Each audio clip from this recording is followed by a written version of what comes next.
Bismillahirrahmanirrahim. Assalamu alaikum. Welcome to Peshawar Model Degree College Online Lecture Room. This is Miss Fatima Shakir, lecturer in English, and is your English advanced class. My dear students, today we are going to start with the very next poem in your course book, and that is The Divine Image. So, the poet of this poem is William Blake, a very famous poet. We will be discussing him in detail.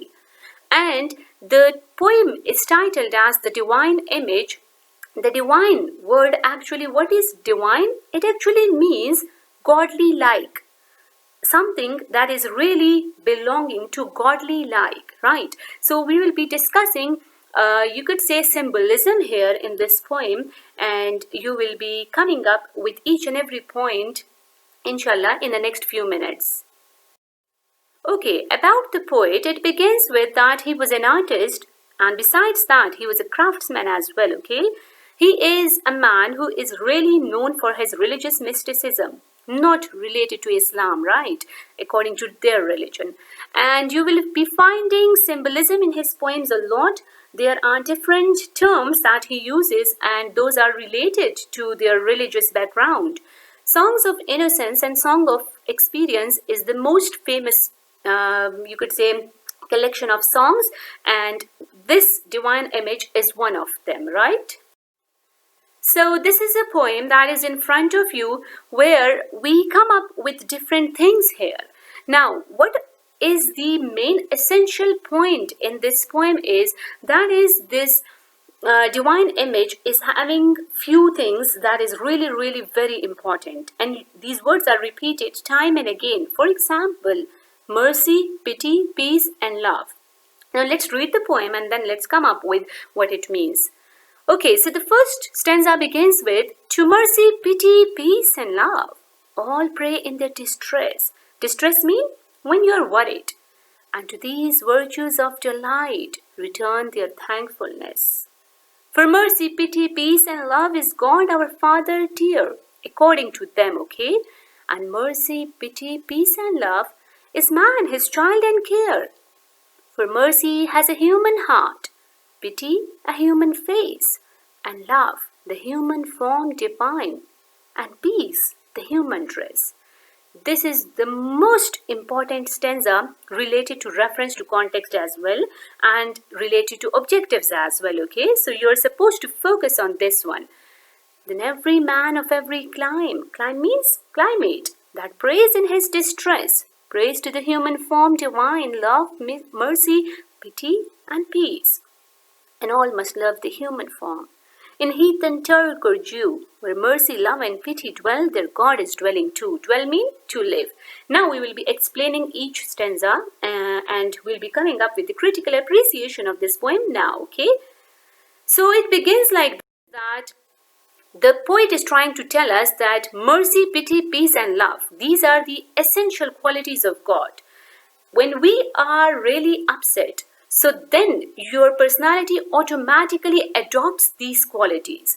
A person who is rude enough and who is not having, you could say, kindness in his heart, and who is not sympathetic, but if he faces certain circumstances in his life, so automatically when he is coming up with certain, you could say, situations where he needs to change or transform his personality, so these four qualities automatically adopts these. So he has mentioned over here mercy has a human heart. Now this is true. You can find mercy not in someone's eyes, but rather in someone's heart. If a man's heart is merciful, so obviously he would be showing mercy to everyone. Then he says, pity a human face. There are people, you may witness them, that their, you could say, gestures, they give us such a look that you just want to, have good feelings for them. The reason is because they take pity on everyone. So obviously when you take pity on someone, it just comes up and it is displayed on your face and on your gestures as well. Love is the human form and peace is the human dress. So these are the main qualities over here. Now love is the human form. How? When you are a loving personality, so your whole you could say personality that becomes a loving one. It's not like this that your I start loving someone and your heart says that no, it shouldn't be like that, I am against that. No, it's not like that. So he is discussing this thing over here, and then he says peace is the human dress. Peace is something that is what a dress does. A dress covers your body. So when you are coming up with a peaceful nature, it hides all of your, you could say, negativities. So he is saying that if these four qualities exist in a man, so it means he is not a man. He is rather having a godlike character. Blake in this poem has tried to explain that God is the essence of all virtues. Dear students, remember that the divine image, this poem, it actually personifies God in human terms, okay? So he is trying to tell us over here that if a man has these qualities, he is no less than God. And it is not like this, that God do not live in heaven. God lives in someone's heart. And whose heart? In a person's heart which is filled with all these four qualities. And he says that if a person is having these qualities, his character becomes a divine one, a special one. Divine, as I mentioned before, it means godly like. And he says that with these virtues, man can become the best one. If a person is rude and he is having negative qualities and he is ignoring others and looking down upon others, so obviously he is considered to be, you could say, the one who is not loved. Whereas if a person is having these four qualities, so it is considered that he is a man of really virtue, right? So this is true that whenever we are in distress and whenever we are in need of help, or we want some support from others, or we desire for anything, so automatically we, you could say, divert our attention to our Creator.